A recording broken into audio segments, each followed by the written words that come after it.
I discovered my wife's betrayal. I planned my revenge and struck in a way she never expected. Now she's suddenly regretful.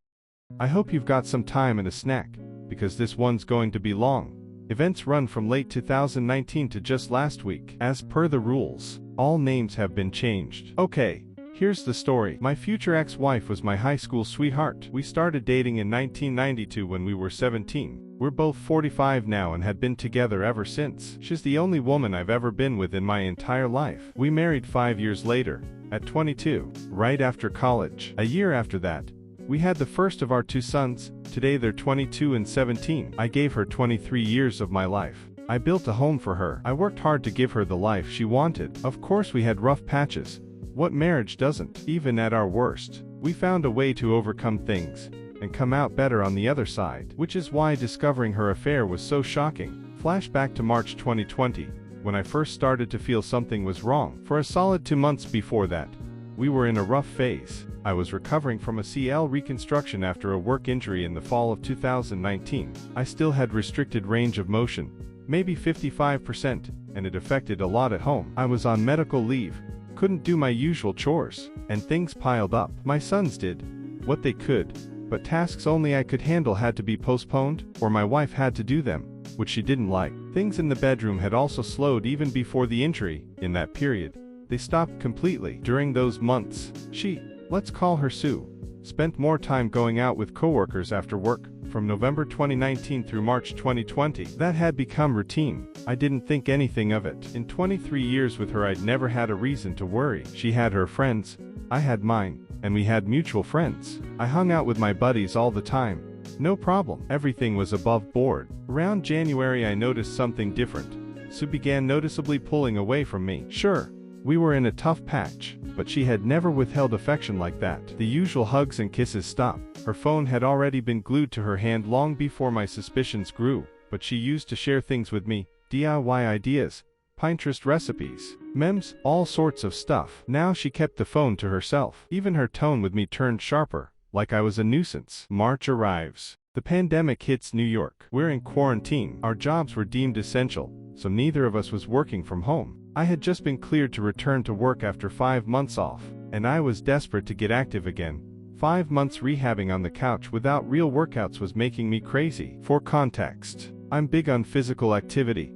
I'm an avid martial artist and normally in the gym 4 times a week, plus constant home projects. Within a week or 2 of lockdown, my future ex-wife tells me she's going to start doing overtime again. Given her field, I didn't think much of it. I assumed it would be every other day. It wasn't. It was every day, and not just an hour or 2. She'd get home 3 or more hours later, go straight to the shower, spend a little time with me and with our 17-year-old, our 22-year-old lives, across town with his girlfriend, and then go to bed. As my knee improved, we became intimate again, but she wasn't mentally or emotionally present. I noticed quickly. By early April the picture became clearer. Every sign pointed to an affair. I decided I needed answers. I scoured the internet for what to look for, signs of infidelity, and sure enough, she was ticking nearly every box. Then I moved on to how to find proof. I started with her social media, looking back through Facebook posts from months earlier. Same as always, photos of us and our kids, photos with her friends, and some nights out with coworkers. There was a mix of her close work friends,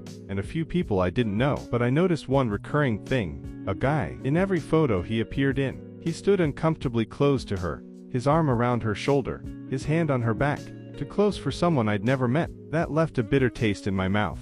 But that wasn't the worst of it. The worst was discovering that this guy was her Facebook friend, and followed her on Instagram. I tried to check his profile on Facebook, and, believe it or not, I was blocked. Why am I blocked from seeing this guy's profile while he's friends with my wife? Now I'm in full Batman detective mode. I wasn't pretending anymore. I knew she was cheating with this guy. My mission was to find out how long. Through April and May, that's what I did. I had no idea how much information phone records, texts, and emails could reveal. We have a family cell plan, and I could access lots of data. Her usage was telling. From October 2019 through April 2020, the 2 numbers she interacted with most were mine, and a number I didn't recognize. Take a wild guess whose. A quick lookup confirmed it was the guy from the photos, the one who blocked me. Let's call him Paul. The picture got clearer, but many of their messages and texts were fragmented, meaning she was deleting a lot. I knew she was cheating with him, but nothing in the data was definitive proof. I needed more. I told my best friend what I'd found. He asked if I'd confronted her. I said no, because it didn't feel like enough. Then he told me about an app that could let me see communications in real time. I won't name it. I installed it,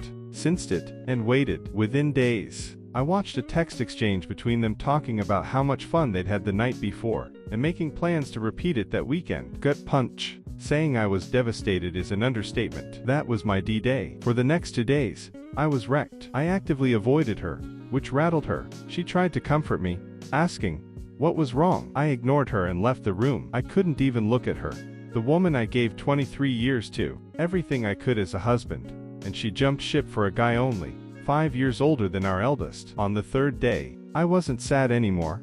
I was furious. I told my friend my suspicions were confirmed. He asked if I'd confronted her. I said no, because I wanted revenge. I didn't just want a divorce. I wanted to destroy her. I wanted her life in pieces. It would take time, and I drafted a plan. In my reading on infidelity, a line stuck with me: the enemy of infidelity is unpredictability. That would be my foundation. I'd make her life hell while secretly planning my exit. Early June. I still had the app installed. Almost every night, I collected as much data as I could, seeing their back and forth. They talked like a real couple. Spicy messages, romantic declarations, intimate photos, the full package. I stopped reading. I just collected and cataloged on my private server. Meanwhile, I started doing unusual things. I went out at odd hours. I came home even later than she did. In front of her, I was on my phone more than usual. When she asked what I was doing, I'd say, stuff, and put it away. I changed my login info so she couldn't access my accounts. Remember, during our marriage we never hid anything from each other, until about when I think her affair began, when she changed her Facebook and phone passwords, claiming security breaches. Great excuse to hide an affair. I hinted about my plan only to my older sister, my only sibling, and to close friends, people I trust with my life, sworn to secrecy. Context: my best friend and I go back to childhood. The others, Joe and Nina, we've known since high school. Remember Nina? She'll matter later. July. My future ex-wife is in total paranoia. She's texting and calling me more often, asking if I'll be home when she arrives, when I'll get back, what I'm doing. I could see the seed planted the month before starting to sprout, especially in her chats with Paul. She shared doubts and confusion with him, saying I was cold and distant. The audacity between those interactions. She suggested they stop meeting at our house because I might show up, confirming she had this guy in my home. Thanks, Sue. Paul asked if she was worried I might be cheating, which actually made her mad. I can't describe the twisted joy of reading that. My wife debating with her lover whether she's angry at the possibility that her husband is cheating. The irony. For the record, I wasn't seeing anyone. When I went out, I was at Joe's having drinks, watching fights, hanging with friends, or at my older sister's with her, and my brother-in-law, who's like a big brother to me. She told him about the infidelity, but not my plan. He can be talkative. Fast forward to October, when things get serious. I'm 3 months into my fake affair, and Sue is hyper aware I'm pulling away. From the day I launched my plan to the day she confronted me, October the 20th, 2020, I hadn't so much as touched her. No hugs, no kisses, no initiating intimacy. She didn't need it. She was still sleeping with Paul, but now at his place or in motels. That afternoon she called me at work, unusual lately, and asked me to come straight home. She had something important to tell me. Half of me thought she'd confess. Of course she didn't. She asked if I was unhappy with her. She listed that I'd been out a lot, not affectionate, our sex life dead. She worried I resented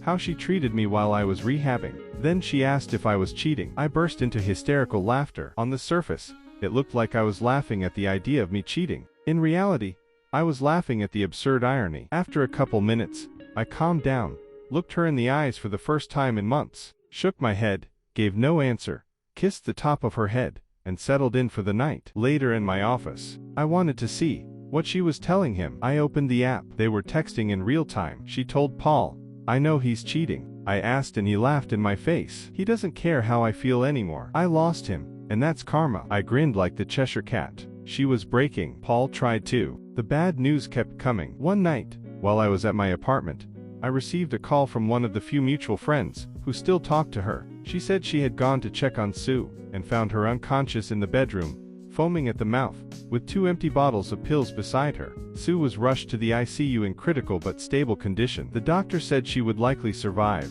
but she wouldn't be the same afterward. The friend begged me to go to the hospital. Her parents and sisters were there too. My guess is that the hospital had tried my old number, listed as her emergency contact, but couldn't reach me. I simply said no. Sue was no longer my problem. She chose the easy way out instead of facing the shame of destroying 23 years of marriage. I told the friend that her family could help her, but as for me, Sue no longer existed. The next morning, my sons called and asked if I knew. I told them yes, and made it clear that if they wanted to be there for their mother, I would never blame them. She is still their mom. But I also said that I was free from her, and I didn't care what she did to herself. They were surprised but respected my stance. Soon after, the floodgates opened. Many of her old friends, those who had condemned her after I exposed her affair, started resurfacing, saying I needed to be there for her, that even after what she did I had to show empathy. I was also told that Paul had tried to visit her, but was denied because he wasn't family. They pressured me heavily, but I felt nothing. My care for that woman ended long ago. Her father,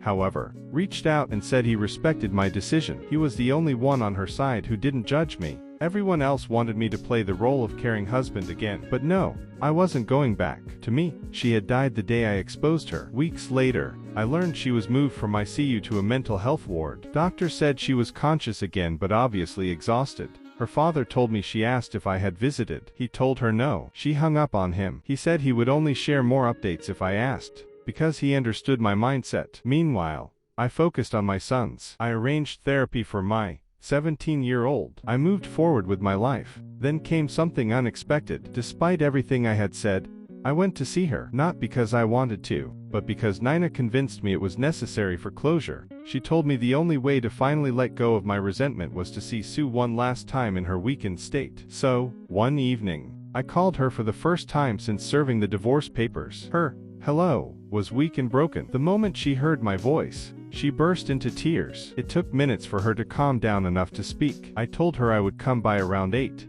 and she agreed. When I arrived, she was already waiting at the door. She looked sickly thin, like a shadow of herself. She tried to hug me, but I blocked her. She understood and stepped back. We sat down inside, and she immediately began confessing everything. She admitted she had failed as a wife, that falling for Paul was wrong, that she should have walked away when she realized she was going too far. She apologized for badmouthing me to him, for sharing details of our marriage she should never have shared. She said she convinced herself it was the right thing at the time, but when she thought I was cheating, the weight of betrayal crushed her. Then she asked, "At what point did you stop caring?" I told her, "The night you confronted me, accusing me of cheating, all while you'd been sleeping with Paul for months. That night I lost every ounce of respect for you. That's when I hardened my resolve and carried out my plan." She said that on Christmas morning, when she found the binder I'd left with the divorce papers.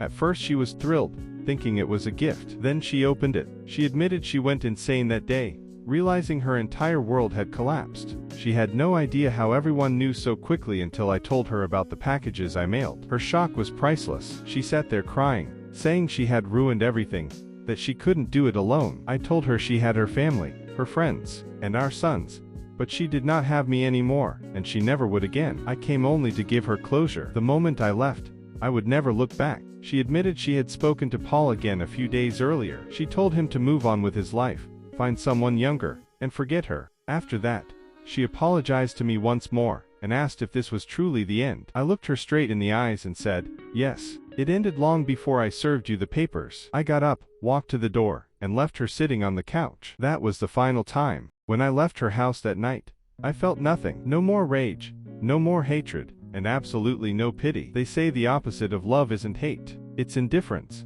and that's all I felt when I looked at her. I drove back to my apartment, and wrote everything down while it was fresh in my mind. That was it. The saga of Sue was over. From that point on, my focus was entirely on myself, my sons, and Nina. My 17-year-old started therapy, and my older son continued supporting him as well. Nina and I agreed to keep things quiet until the divorce was finalized, but we were moving forward together. She understood me, she valued me, she had always been there, even in the shadows, for decades. Now I finally had the chance to be with someone who respected and honored me. I stayed active and motivated, looking ahead to a future with a woman who truly cared for me. My divorce was on track to be finalized in a few months. Financially, I was secure. Emotionally, I was free. Spiritually, I was lighter than I had been in years. Looking back, do I regret any of it? No. I wish it had never come to this.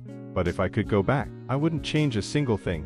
except maybe doing more to Paul than just getting him fired. This chapter of my life is closed. She made her choice when she betrayed me. I made mine when I walked away for good. There are only two reasons why people cheat: because they can, and because they want to. No excuses, no justifications. The moment she chose to betray me, she forfeited our marriage. Everything that followed, every consequence, was on her. She ruined our family, our home, and our history. And what I did wasn't cruelty, it was justice.